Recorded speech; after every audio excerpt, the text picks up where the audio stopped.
Good morning, dear colleagues. On behalf of the International Council for Philosophy and Human Sciences, first I would like to thank the Chinese Academy for Social Sciences for the very kind invitation for this conference. I'm sorry that I'm not able to join you as I have other obligations, but I'm very happy to at least contribute for your important event. The topic of this conference is very relevant, and I will address it through three perspectives: the nature of the current concerns and opportunities, the options ahead for humans, and the possible tools to move into building a shared future in peace. First, what is the nature of current concerns and opportunities ahead?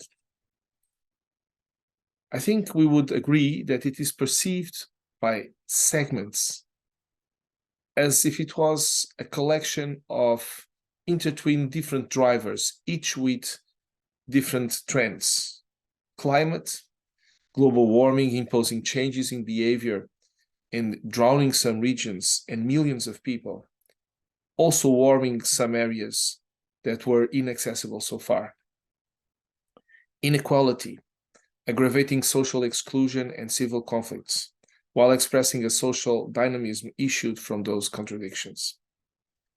The biodiversity crisis, with major extinctions of many core species, which are creating difficulties for particularly the humans and the environment we need to survive. My second question is, which options do we have ahead of us? One characteristic of uncertainty is that it is uncertain. So we don't know exactly when, how, and what will happen. However, if we look into the past, we can see that in face of major disruptive challenges and contradictions, there were moments of integration when contradictions were integrated into a more global system, dissolving tensions and preventing wars, and moments of dispersal when contradictions led to segregation, lesser cooperation, first with wars, then with general decay, impoverishment, and isolation of communities. We also observe that in many occasions, integrative processes require attentions of peripheries. This was the case, for example, in Mediterranean, when Hellenism came basically from Macedonia and not from the core cities of classic Athens, Sparta, and so on. I would say there is no reason for us to think that we could today escape these past recurrent trends. But my last question is, are there tools to do this? And particularly, are there tools to do it in peace? We have experiences in the past of integration of very big countries, which can be run in a peaceful way, even with contradictions, even with very important tensions. And these values have been taken in a diverse scope of understandings.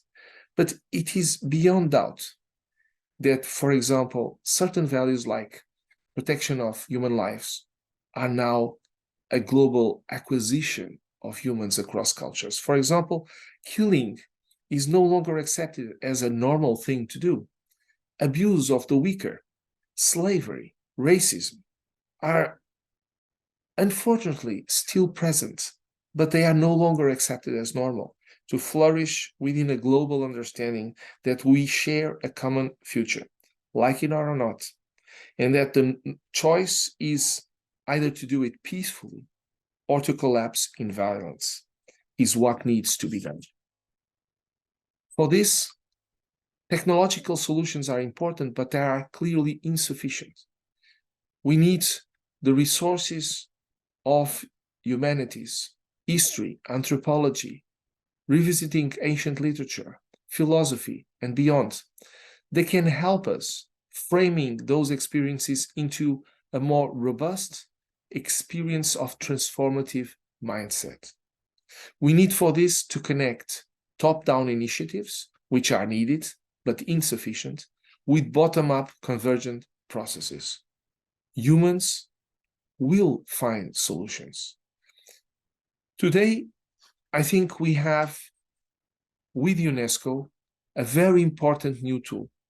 This is the program Bridges, which has been approved recently by the General Assembly of UNESCO and particularly by the program MOST of UNESCO, Management of Social Transformations.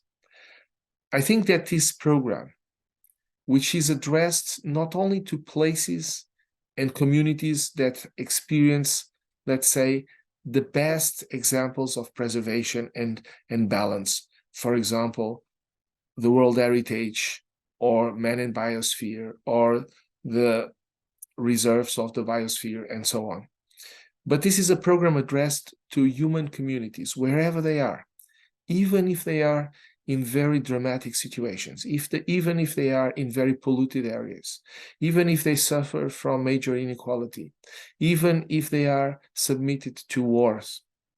As long as there is a community-based strategy to move forward in a sustainable way to overcome those difficulties, Bridges will encompass those experiences.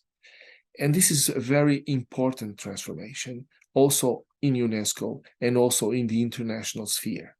We have now a tool that allows to recognize that beyond any object, a human community must be recognized for the fact that it has taken the responsibility to change.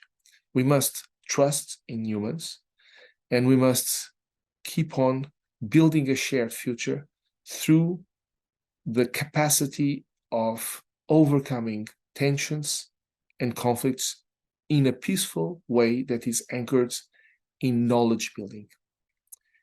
Thank you very much again for your invitation. I wish you a very, very good conference.